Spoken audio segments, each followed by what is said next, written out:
Mi familia me excluyó de un viaje familiar que yo mismo pagué y organicé diciendo que no hacía falta que fuera para evitar tensiones con mi cuñada. Nadie me defendió, así que fingí que estaba bien hasta que cancelé todo desde mi cuenta y envié las capturas al grupo. Ese día no viajó nadie. Pero yo sí me fui, de sus vidas. La idea del viaje surgió en una de esas cenas familiares donde todos parecen felices, pero en realidad solo están contando los minutos para poder irse a hablar mierda por separado. Fue en diciembre, justo después de Navidad, cuando estábamos en casa de mis padres, sentados en la sala como si fuéramos una familia funcional. Habían puesto villancicos de fondo, el árbol seguía encendido, y Shannon, la esposa de mi hermano Mark, se la pasaba mirando su celular como si estuviera en una reunión más importante que compartir la cena con los demás. En medio de ese ambiente forzadamente cálido, mi mamá soltó que sería bonito hacer un viaje todos juntos. Lo dijo con esa voz que usa cuando quiere sonar tierna pero ya tiene todo decidido, y mientras lo decía, giraba a verme como si ya supiera quién iba a encargarse de todo. Porque claro, cuando se trata de coordinar, organizar, pagar o resolver, mágicamente todos se acuerdan de que soy el responsable, el ordenado, el que sabe de esas cosas. No el hijo menor, no el soltero, no el que siempre ha estado a un lado, sino el que carga con la puta logística de la familia como si fuera mi trabajo formal. Dije que sí, porque claro, en ese momento aún tenía esa chispa estúpida de querer agradar, de pensar que si me esforzaba lo suficiente, algún día me iban a ver como parte del núcleo y no como el extra de relleno. Me comprometí a buscar fechas, opciones, a revisar vuelos y hospedaje, y como todos se mostraron encantados, asumí ingenuamente que esta vez podía salir bien.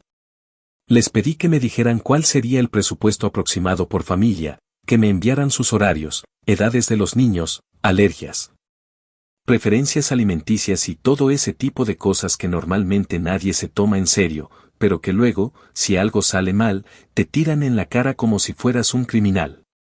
Spoiler, nadie me contestó completo, todos tardaron días o semanas, pero como soy un pendejo con sentido de la responsabilidad, lo resolví como pude. Pasé enero comparando vuelos, ajustando presupuestos, leyendo reseñas, descartando casas infestadas de cucarachas o demasiado lejos de los parques. Me quedaba hasta tarde viendo qué opciones incluían alberca climatizada, qué zonas eran seguras, qué lugares tenían cocina completa y espacio suficiente para todos. Había hecho un Excel con todo detallado, desde la distancia del aeropuerto hasta el número exacto de camas. Llamé a cada agencia, verifiqué políticas de cancelación, negocié tarifas, y cuando me aseguraron que todo podía reservarse con anticipación pagando solo un porcentaje, saqué mi tarjeta y la metí sin pensarlo 2 veces. Un adelanto de casi $7,000 en total, vuelos para 9 personas, una casa en Kissimmee con piscina privada. Un carro alquilado con suficiente espacio para todos y hasta reservaciones en restaurantes para celebrar el cumpleaños de mis sobrinos. Todo con la promesa de que luego te lo transferimos, bro, que honestamente sonaba como una sentencia de muerte para mi cuenta de ahorros. Los días pasaban y nadie hablaba del tema. Cada vez que yo preguntaba si ya me iban a mandar su parte o si querían que agregara algo más, las respuestas eran vagas, cortas o directamente ignoradas. La única que se tomaba la molestia de contestar era Tracy, una de mis hermanas, y aún así lo hacía como si me estuviera haciendo un favor. Shannon jamás me escribió para agradecer, ni para confirmar si le parecían bien las fechas o el lugar. Nada. Como si yo fuera un puto empleado de agencia de viajes al que no hace falta hablarle a menos que se equivoque. Y ahí empezó a gestarse todo. Porque mientras más avanzaba en la planeación, más notaba los silencios. Las omisiones. Las frases extrañas en las reuniones de domingo. Shannon cada vez se mostraba más cortante, más hostil, más sarcástica. Una vez incluso hizo un comentario de que ojalá la casa tuviera cuartos separados para que no todos los traumas estén juntos. Cuando mi mamá rió incómoda y cambió de tema, supe que algo no iba bien. Pero no dije nada. Me limité a seguir organizando, a pagar lo pendiente, a asumir que las cosas mejorarían cuando estuviéramos todos allá, disfrutando el viaje. Tomándonos fotos como si no tuviéramos un historial familiar de puñaladas por la espalda. Fue cuando quedaban menos de 8 días para el viaje que todo se fue a la mierda. Lo recuerdo perfectamente porque ese día había salido temprano del trabajo y estaba cenando solo, viendo un partido en la sala, cuando me llegó una notificación, nuevo mensaje en el grupo Family Trip 2024. Al abrirlo, lo primero que vi fue un mensaje de mi madre que decía, literalmente, que después de hablarlo entre todos, pensaban que sería mejor que yo me quedara para evitar tensiones innecesarias, sobre todo con Shannon, que ya había dicho que no se sentía cómoda compartiendo tanto tiempo conmigo. Ella puso que me amaba, que no era personal, que solo quería evitar conflictos y que no hacía falta que fueras, mi amor, ya organizaste todo con tanto cariño. Como si eso fuera un cumplido. Como si decirme que me bajaban del viaje que yo pagué fuera una forma amable de darme las gracias. Leí el mensaje como 5 veces, esperando entender mal. Esperando que hubiera algún error, que fuera una broma, que alguien más dijera ya, Shannon, no jodas, no puedes excluirlo así, pero no. Nadie dijo nada. Nadie salió en mi defensa. Mark no dijo ni mierda. Mis hermanas leyeron y dejaron el visto. Mi papá mandó un emoji de manos juntas, como si eso compensara lo que acababan de hacer. Y en ese instante, se me cayó encima una certeza tan helada como brutal, nunca fui parte de ellos. Solo era útil. Una especie de satélite que orbita alrededor de una familia que no te quiere, pero que tampoco te suelta, porque a veces le sirves. Respiré hondo, me tragué el veneno como quien se toma un trago de tequila barato, y les respondí que entendía, que no se preocuparan, que si así se sentían más cómodos, estaba bien. Les mandé un pulgar arriba y un gracias por avisar. No sé cómo logré que no se notara el temblor en mis dedos. Apagué el celular, me serví otro trago, y me quedé viendo la televisión con la mirada perdida. No era tristeza. No era ira. Era otra cosa. Una furia distinta. Silenciosa. Como un motor encendido en la oscuridad, esperando el momento exacto para acelerar. Porque si ellos creían que podían borrarme del mapa después de usarme, iban a aprender, aunque fuera por las malas, que uno no escupe la mano que paga las vacaciones. Actualización 1. Pasaron 3 días desde ese mensaje asqueroso en el grupo familiar. 3 días enteros donde no recibí ni una puta llamada, ni una disculpa, ni siquiera un mensaje privado fingiendo preocupación o intentando suavizar lo que habían hecho. Nada. Silencio total. Era como si yo mismo hubiera desaparecido del mapa, como si todos hubieran decidido que ya cumplí mi papel y podían seguir adelante sin cargar con mi presencia incómoda. Y eso fue lo que más me encendió por dentro. No la exclusión en sí, sino la normalidad con la que la manejaron. La forma en que se permitieron descartarme del viaje que yo planeé, como si no tuviera derecho a decir nada, como si fuera un mal necesario que habían decidido desechar para tener unas vacaciones más tranquilas. Me sentí como si hubiera estado hablando con una pared todo ese tiempo, como si todos los esfuerzos que hice, cada llamada, cada hora frente a la computadora, cada peso invertido desde mi propio bolsillo, no valieran una mierda simplemente porque Shannon no soportaba compartir una mesa conmigo más de 1 hora. Esa misma noche, me senté frente a mi escritorio, abrí la laptop y busqué todos los correos de confirmación que había recibido desde que empecé a hacer las reservas. Uno por uno. El de Southwest con los vuelos de todos, el de Bravo con la casa en Kissimmee, la renta de la minivan con recogida en Orlando International, las reservas de Chef Mickey y Oana, los boletos Park Hopper para 4 días. Las pulseras personalizadas que había encargado con los nombres de cada uno. Todo. Tenía una carpeta solo para eso, porque así de metódico soy, así de estúpido fui. Empecé a hacer llamadas. La primera fue a Southwest Airlines. Les expliqué que necesitaba cancelar los boletos por temas personales, que quería aplicar el crédito a mi cuenta. No hubo problema. Tenía el número de reserva, la verificación por correo, incluso el código de confirmación. La cancelación fue inmediata, y en menos de 10 minutos tenía el valor de 7 boletos completos depositados como crédito en mi cuenta Rapid Rewards. No pensé en nadie, no avisé nada, no sentí culpa. Sentí alivio. Una paz cabrona. Después llamé a Brvo. La casa tenía política de cancelación flexible si se hacía con 5 días de anticipación. Tenía 7. Inventé una historia sobre una cirugía de urgencia en la familia. Me creyeron. Me dijeron que lo lamentaban, que ojalá pudiera reagendar más adelante. Me ofrecieron incluso un cupón de descuento por la molestia. Les dije que lo apreciaba mucho. Colgué y suspiré tan profundo que sentí cómo se me liberaban semanas de presión acumulada. La minivan fue más fácil.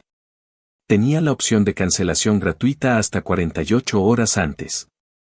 Un par de clics y listo. Igual con las entradas a los parques, como las compré por Disney directamente y no se habían activado, todavía podía aplicar el reembolso, aunque con penalización. Acepté. No me importó. El punto no era perder dinero. El punto era recuperar el control. Tomé capturas de todo, cada cancelación con su número de confirmación, cada reembolso aprobado, cada reservación desactivada. Cuando terminé, ya eran las 2 de la mañana. Pero no me sentía cansado. Me sentía vivo. Estaba en un estado de lucidez absoluta. Tomé todas esas capturas, las guardé en un archivo comprimido y lo titulé Disfruten el silencio, zip. Luego abrí el grupo de WhatsApp, ese donde me habían exiliado como si fuera el problema, y redacté un solo mensaje. Corto. Sin adornos. Sin insultos. Sin justificaciones. Solo escribí, listo. Ya no hay viaje. Disfruten la atención en casa. Yo me largué. Y adjunté el archivo con todas las pruebas. No esperé respuestas. No me quedé a ver el show. Silencié el grupo, bloqueé notificaciones y apagué el teléfono. A la mañana siguiente, mientras desayunaba en una cafetería cerca de mi oficina, encendí el celular. 87 notificaciones. El grupo estaba en llamas. Mi mamá llorando, literalmente escribiendo no entiendo por qué haces esto, hijo, si todos te queremos, como si no acabaran de patearme sin el mínimo remordimiento. Shannon, por supuesto, era la que más gritaba, que era un inmaduro, un resentido, que como me atrevía a arruinarle el cumpleaños a sus hijos, que todo esto era típico de mí, que siempre estaba buscando atención.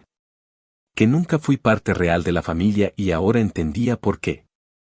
Mark, mi querido hermano, ese que me pidió el favor de organizar todo y luego guardó silencio cuando me sacaron, escribió algo así como bro, esto fue demasiado, te pasaste. Mi hermana Julia, la zen espiritual, soltó una joyita que decía que esto iba a dejar cicatrices emocionales en los niños y que yo debía aprender a dejar el ego de lado por el bien de la familia. Lo leí 3 veces. Me reí. Les respondí con una nota de voz que grabé ahí mismo, con el sonido del tráfico de fondo, diciéndoles, ¿de verdad se atreven a llamarme inmaduro cuando me excluyeron de un viaje que pagué yo? ¿De verdad están tan podridos por dentro que piensan que todo esto es culpa mía? Váyanse todos a la mierda. Yo ya no soy parte de esta familia. Úsenme de chivo expiatorio si quieren, pero háganlo sin mis tarjetas, sin mis reservas y sin mi tiempo.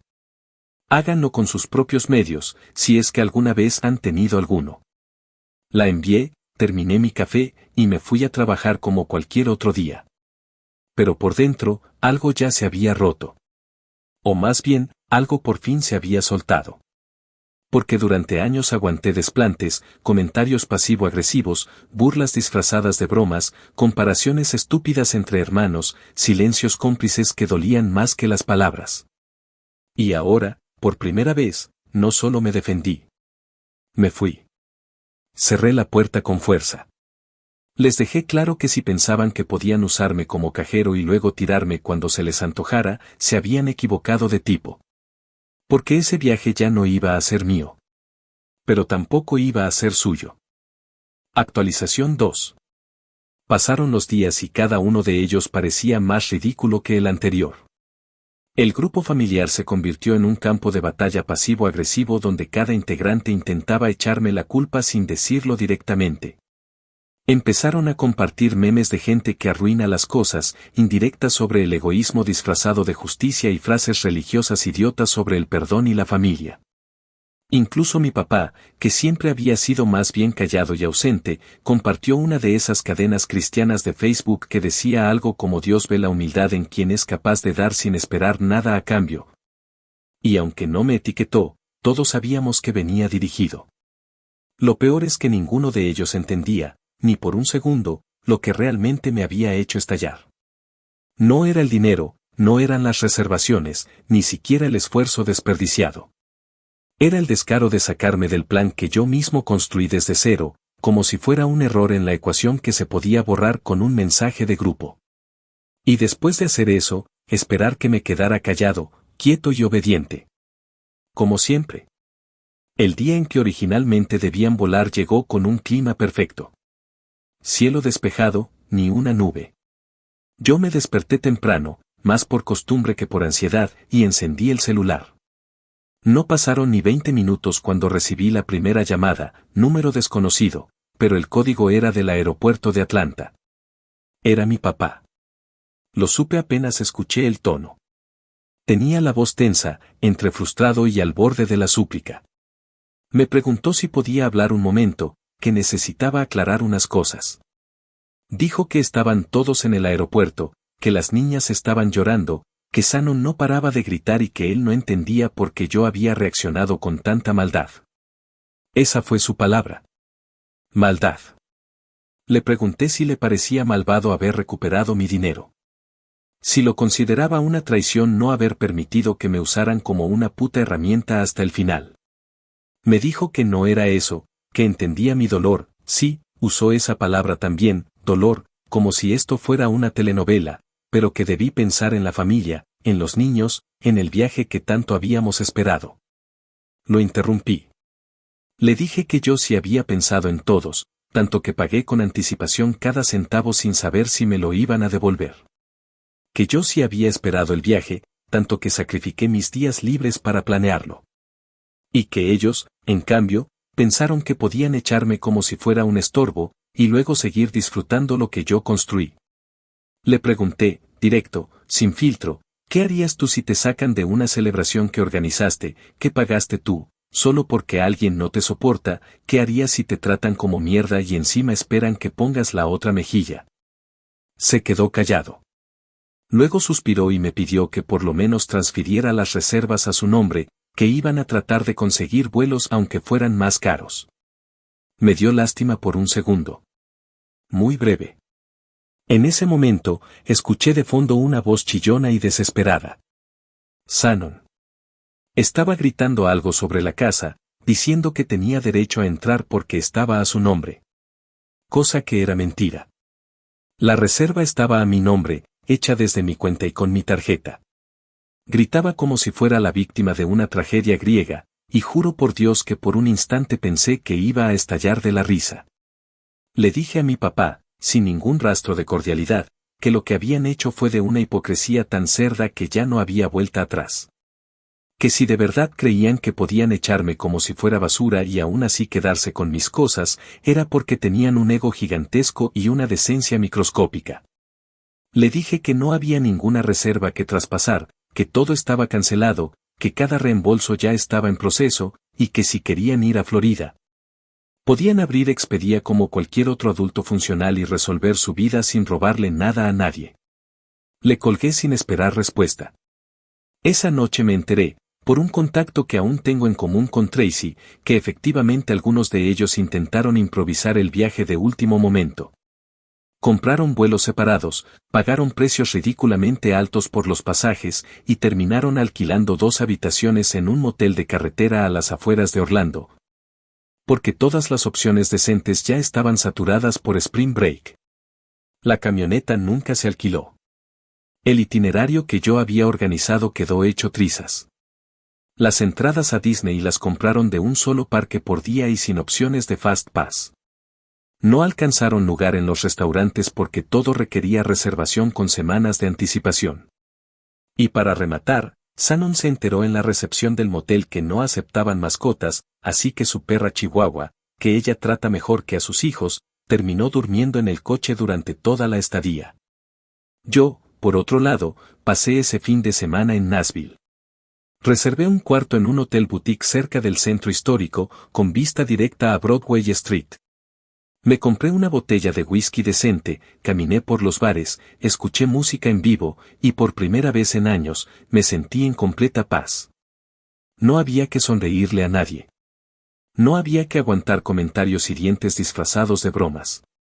No había que tolerar la manipulación emocional de mi madre ni la indiferencia cómoda de mis hermanos. Publiqué una sola historia en Instagram. Una foto mía con el vaso en la mano, mirando una banda tocar en el escenario, y la leyenda, salud por los vacíos familiares. Y aunque sé que fue un mensaje directo, ninguno se atrevió a responderme. Tracy, días después, me contó que Mark y Shannon pelearon a gritos en la habitación del motel porque él no hizo nada para impedir que yo cancelara todo. Que Shannon lloró porque según ella, yo siempre la odié, y que mi mamá intentó que todos rezaran juntos para que la familia no se rompiera del todo. Y yo pensé, ya se rompió. Pero no fue ahora. Se rompió hace años, cuando decidieron que la comodidad de una esposa problemática valía más que el respeto por un hermano. Cuando les pareció normal dejarme de lado porque les convenía. Solo que ahora, por fin, yo también aprendí a dejarlos a ellos. Porque si ser familia significa aguantar que te pisoteen, entonces prefiero ser huérfano emocional. Y si tener la razón implica quedarme solo, entonces bendita sea mi soledad. Al menos en ella nadie me excluye de lo que construyo con mis propias manos. Actualización 3. Pasó casi un mes entero desde el circo de Orlando. Durante ese tiempo no volví a escribir ni a responderles nada. Silencié el grupo familiar de forma permanente y bloqueé los números de Mark y de Shannon, porque sinceramente ya no tenía ni el mínimo interés en escuchar sus reclamos, ni sus justificaciones baratas, ni sus lágrimas falsas. Pero eso no los detuvo. Empezaron a buscar nuevas formas de llegar a mí. Mi mamá, con ese tono melodramático que ha perfeccionado con los años, me mandaba correos electrónicos larguísimos hablándome de la importancia del perdón, diciéndome que aunque no compartía mis formas, entendía que me había dolido y que una familia no debería fragmentarse por malentendidos. Así lo llamaban ahora, malentendidos. Como si no me hubieran echado de mi propio viaje con plena conciencia de lo que hacían. Como si yo hubiera reaccionado de la nada, como si mi enojo fuera una exageración infantil. Era increíble ver cómo intentaban reescribir la historia para que no pareciera lo que en realidad fue, una traición abierta y descarada. Por otro lado, mis tías, esas que solo aparecen cuando hay drama o herencias de por medio, también empezaron a llamarme preocupadas por lo que estaba pasando. Una me dijo que Shannon había llorado frente a todos porque se sentía humillada por mí. Otra comentó que Mark estaba deprimido y que todo el asunto había puesto en crisis a su matrimonio. Una tercera soltó la joya de que tal vez sí fue un error excluirte, pero tú también fuiste muy duro, mijo. En ningún momento reconocieron el fondo del problema. Para todas, lo grave era mi respuesta, no el hecho de que una familia entera haya decidido borrarme como si fuera un bicho molesto que estorba en las fotos. Ellos no veían el veneno detrás del mensaje, ni el egoísmo que lo sostenía. Solo veían que esta vez no me quedé callado. Y eso, al parecer, era más ofensivo que todo lo anterior. Un domingo en la tarde, cuando pensaba que ya habían entendido que no iba a darles el gusto de caer en sus juegos emocionales, mi mamá me mandó un mensaje directo pidiéndome que fuera a una reunión familiar en su casa. Dijo que no era para pelear, que todos querían hablar conmigo con respeto y que era hora de poner las cosas en claro. Lo pensé. Dudé. Pero acepté. No porque creyera que iban a pedirme disculpas, eso habría sido demasiado optimista incluso para un iluso, sino porque ya estaba cansado de que siguieran contando su versión distorsionada de los hechos. Quería verlos a la cara. Quería decir todo lo que no había dicho. Y sobre todo, quería que dejaran de pensar que yo estaba dolido en mi cuarto esperando su perdón. ¿Por qué no? Yo ya no estaba esperando nada. Solo quería cerrar esa puerta sabiendo que ellos supieron, de mi boca, lo que realmente se rompió. Llegué 15 minutos tarde a propósito. Cuando entré, todos estaban ya sentados en la sala como si se tratara de una intervención. Mi papá estaba en silencio, mirando al suelo. Tracy me saludó con una mirada incómoda, como si no supiera de qué lado ponerse. Mark y Shannon estaban en el centro, con cara de víctimas mal actuadas.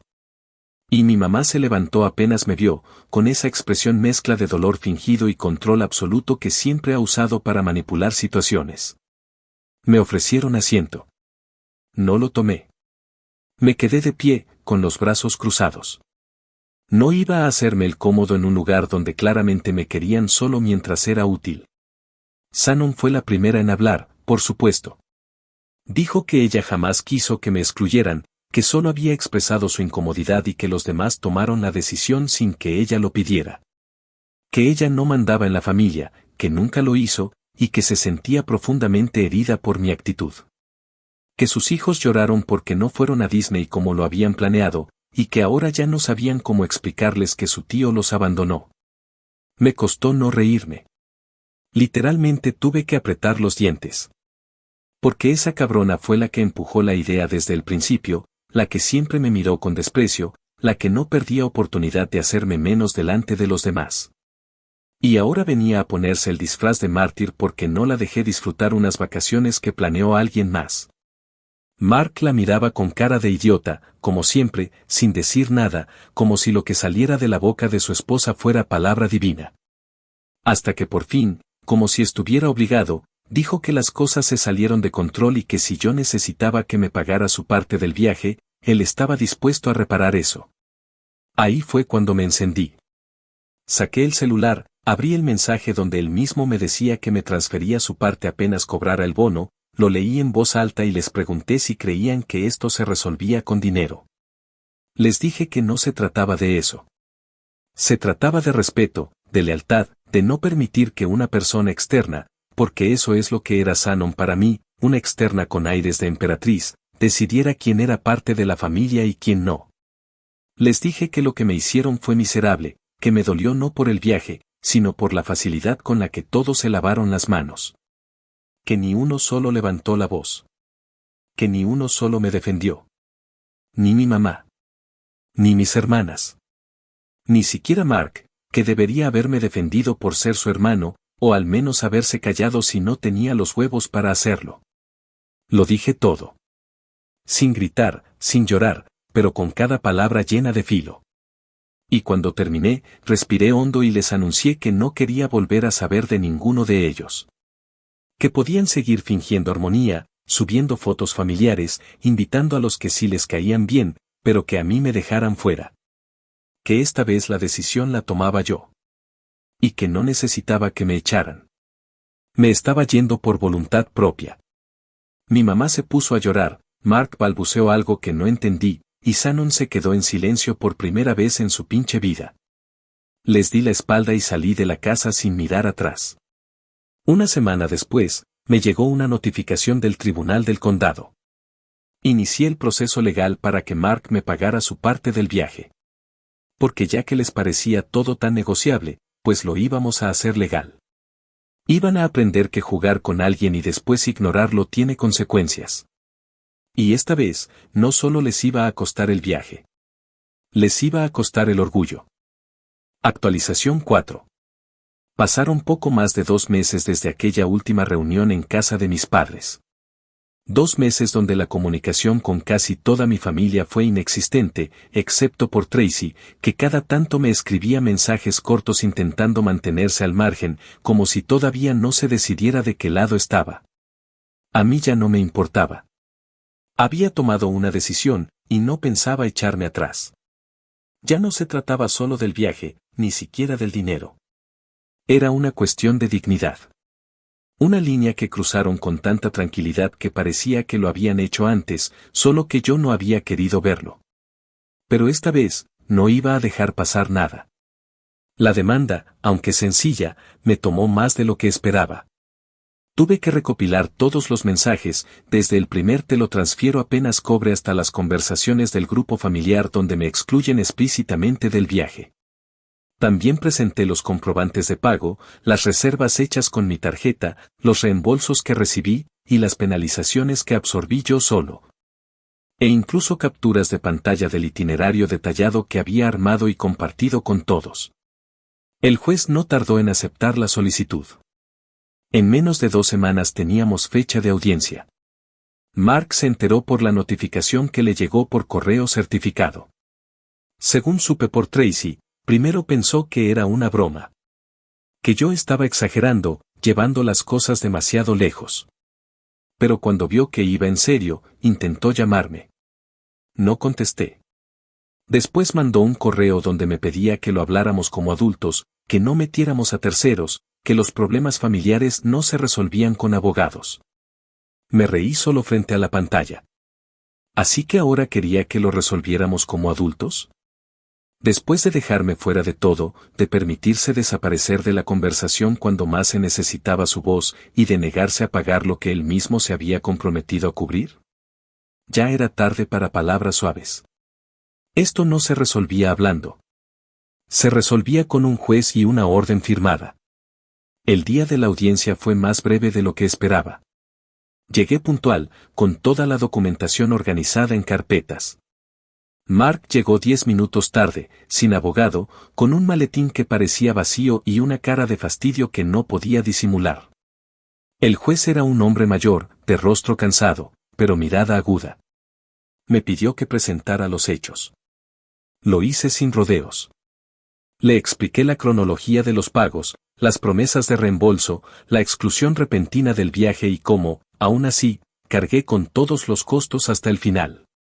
Mostré los mensajes, los comprobantes, las cancelaciones. Fui meticuloso. Mark, cuando le tocó hablar, intentó tomar el camino emocional. Dijo que todo era un malentendido, que él pensó que yo había cancelado el viaje porque ya no quería ir, que no sabía que le iba a costar tanto a nivel legal. El juez lo interrumpió apenas terminó esa frase. Le preguntó directamente si él había prometido devolverme su parte.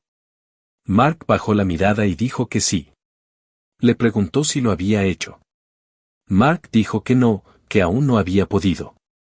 El juez asintió, escribió algo en su libreta y, sin mucha vuelta, ordenó el pago completo de la deuda con intereses acumulados y costos administrativos incluidos. 60 días para saldar la cuenta. Ninguna posibilidad de apelación. Salí de esa sala sintiéndome más liviano. No porque el dinero fuera a volver. Eso era lo de menos. Lo que sentí fue justicia. Por primera vez, un tercero reconocía que yo no estaba loco, ni era exagerado, ni vengativo. Simplemente había puesto un límite que ellos nunca pensaron que iba a tener el coraje de mantener. Me fui directo a un bar, pedí una cerveza, y mientras bebía tranquilo, pensé en todo el tiempo que pasé intentando encajar, agradar, convencerlos de que yo también era parte, de que tenía un lugar entre ellos. ¡Qué pérdida de tiempo! ¡Qué desgaste tan inútil! Porque mientras yo intentaba ser parte del grupo, ellos solo me veían como una herramienta más.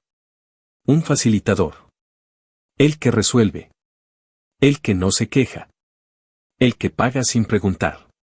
Esa noche dormí como no lo hacía en meses. Y al día siguiente, abrí el correo con un mensaje de Mark, corto, frío, casi mecánico. Decía, recibí la orden. Haré la transferencia en partes. Espero que esto cierre el capítulo. Le respondí con una sola frase, el capítulo ya está cerrado. Pero el libro lo escribo yo.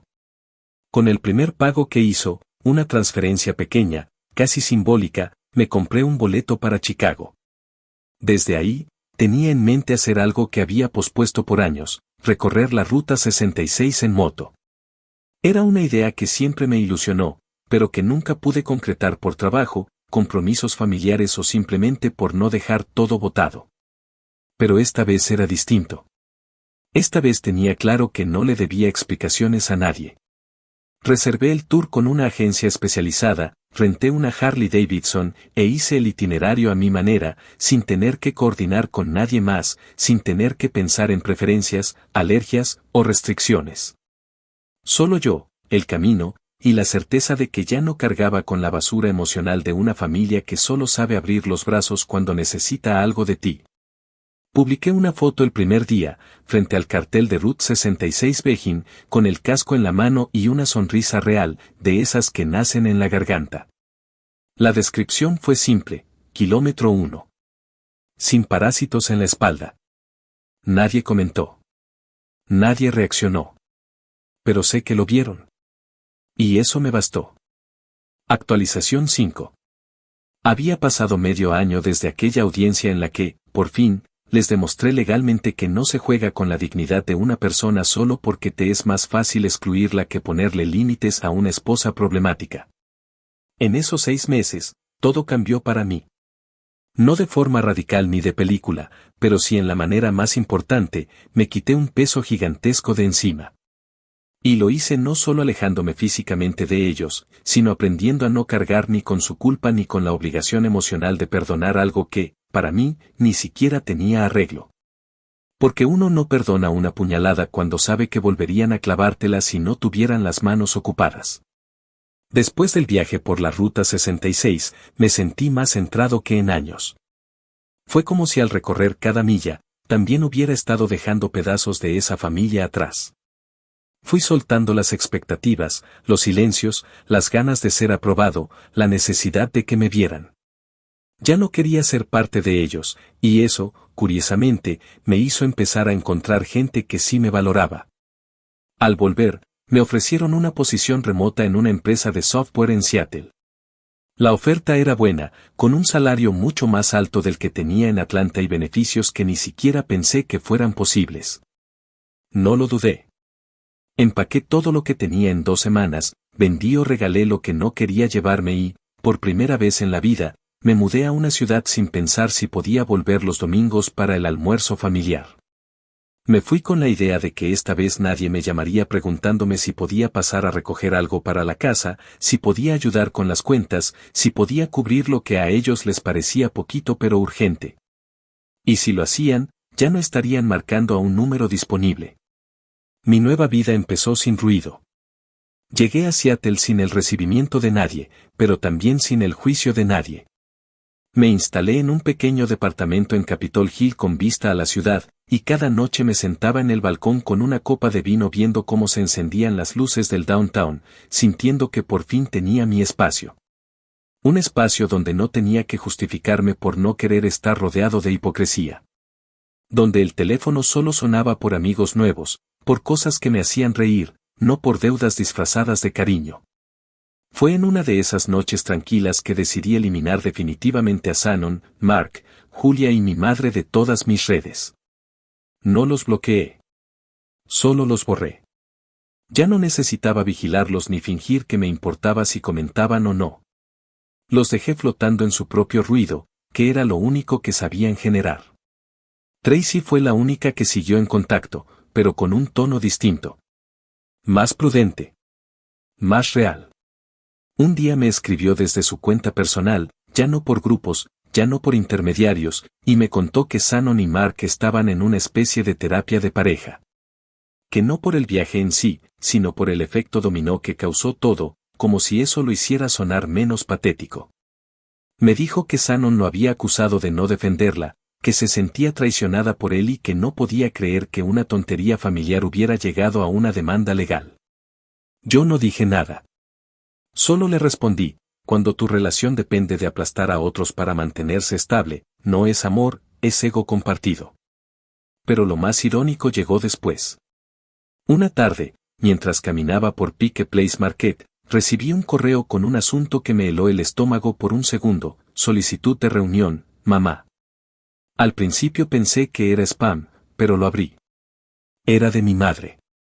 Me decía que iba a estar en Portland por unos días con unas amigas y que quería verme, que había cosas que debía decirme en persona, que necesitaba cerrar heridas. Lo leí 3 veces. No respondí. Dejé pasar unos días y, finalmente, le escribí algo claro y definitivo: no necesito reunirme con alguien que solo busca cerrar heridas cuando ya no puede controlar el daño. Yo ya cerré el capítulo. No me interesa reabrirlo para que tú te sientas mejor. Después de eso, no insistió más. Lo que sí volvió, con fuerza, fue el peso simbólico del dinero que recuperé.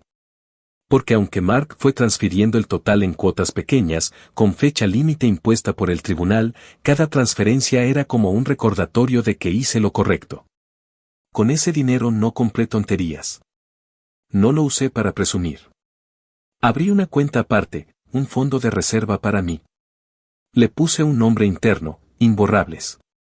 Cada dólar que caía ahí representaba un límite que puse, un no, que me negaron durante años y que finalmente me permití decir. Fue terapéutico. Fue justo. Fue necesario. Y mientras ellos allá seguían subiendo fotos falsas con frases de familia unida, yo aquí comenzaba a construir algo de verdad. Un círculo pequeño, pero real. Amigos que no me preguntaban por qué no hablaba con mi madre, sino que me decían, qué huevos, bro, hiciste lo que muchos no se atreven. Personas que no necesitaban mi dinero para invitarme a sus planes. Conexiones que nacían de quién soy, no de lo que podía resolverles. Un año después de aquella traición disfrazada de cuidado familiar, me sentía más pleno que nunca. No por venganza, no por dinero, sino por haberme salvado a mí mismo. Porque muchas veces te enseñan que cortar a tu familia es pecado, que se debe aguantar, que hay que perdonar, pero nadie te dice que hay familias que no se merecen segundas oportunidades. Que hay vínculos que se rompen no con peleas, sino con el abandono lento, con la falta de respeto repetida, con las puñaladas que te dan sonriendo. Yo decidí no seguir poniendo la otra mejilla. Y lo mejor que me pudo pasar fue no quedarme a ver cómo seguían destruyendo lo poco que les quedaba. Ahora, cada vez que camino por la ciudad con mi café en la mano, viendo los ferries cruzar el agua, pienso en todo lo que perdí, y en todo lo que me devolví a mí mismo al dejar de darme a quien solo sabía usarme.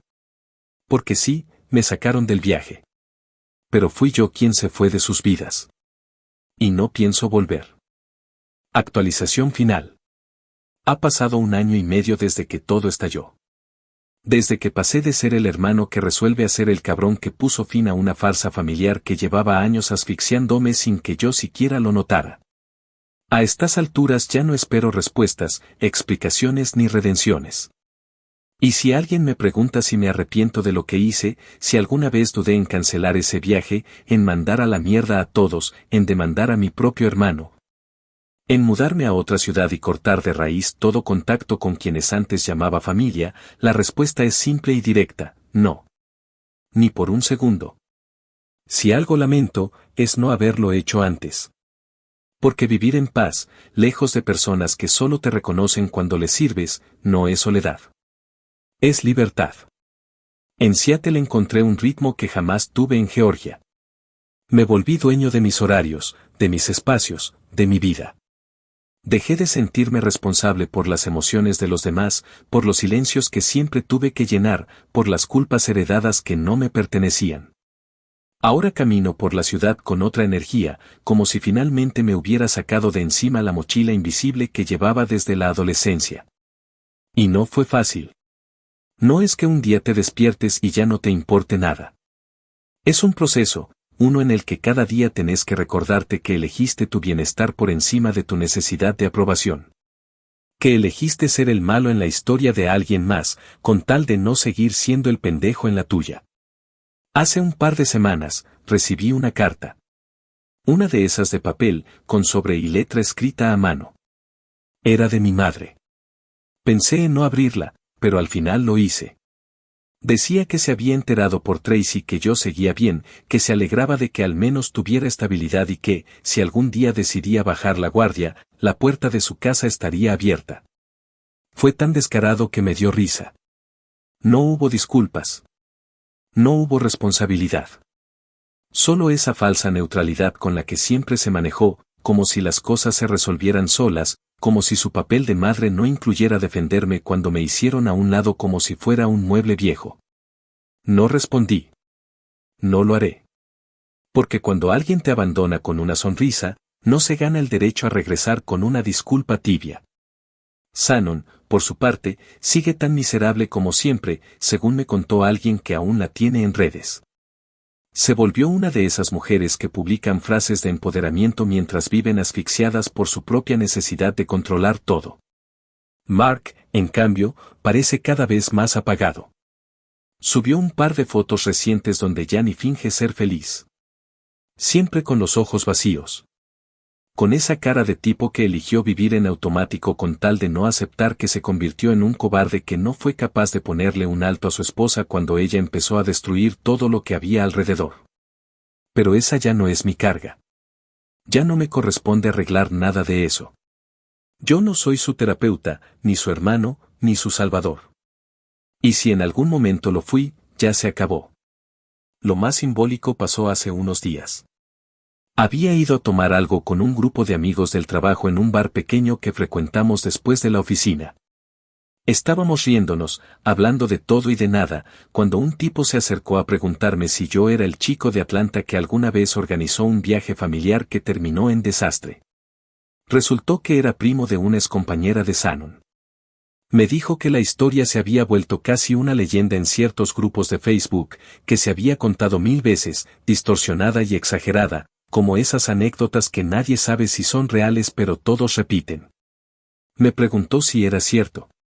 Si de verdad cancelé todo, si de verdad envié las capturas al grupo y los dejé plantados. Y sin dudar, le respondí, sí. Y fue la mejor decisión de mi vida. El tipo se rió, me dio una palmada en el hombro y dijo, ¡qué huevos, hermano! Ojalá más gente hiciera lo mismo con los parásitos disfrazados de familia. Me uní a la risa. No porque me enorgulleciera lo que pasó, sino porque por primera vez sentí que esa historia ya no dolía. Era mía. Me pertenecía. Pero ya no era una herida. Era solo una anécdota que contaba con una cerveza en la mano y una sonrisa en la cara. Hoy miro hacia atrás y me doy cuenta de que muchas veces lo que más duele no es el acto en sí, sino el silencio que lo acompaña. La forma en que quienes deberían estar a tu lado se quedan callados, se apartan, se acomodan, porque es más fácil seguir la corriente que enfrentarse al conflicto. Pero yo ya no tengo miedo al conflicto. Ya no tiemblo cuando alguien se enoja conmigo. Aprendí que no hay paz más jodidamente necesaria que la que viene después de poner límites. Que decir hasta aquí a veces es el mayor acto de amor propio que uno puede tener. Y que sí, se puede tener una nueva vida sin ellos. Sin los domingos familiares. Sin los cumpleaños fingidos. Sin los abrazos obligados. Sin las fotos en las que todos sonríen pero por dentro están deseando estar en otro lugar. La familia no siempre es donde naciste. A veces la familia es donde puedes ser tú sin miedo a ser traicionado. Es el grupo de amigos que te apoya sin pedirte favores. Es la gente que te respeta sin necesidad de recordarles que existes. Es el espacio que construyes con lo que queda cuando dejas de intentar encajar en moldes que te aprietan desde niño. Me excluyeron del viaje que yo organicé y pagué, creyendo que podían seguir adelante sin mí, creyendo que yo era prescindible, descartable, insignificante. Lo que no sabían era que no solo me estaban sacando de un viaje. Me estaban empujando a entender que ya no necesitaba quedarme. Y fue así como ese día, el día en que no viajó nadie, yo fui el único que sí se largó. Pero no a unas vacaciones. Me fui de sus vidas. Y créeme, no pienso volver.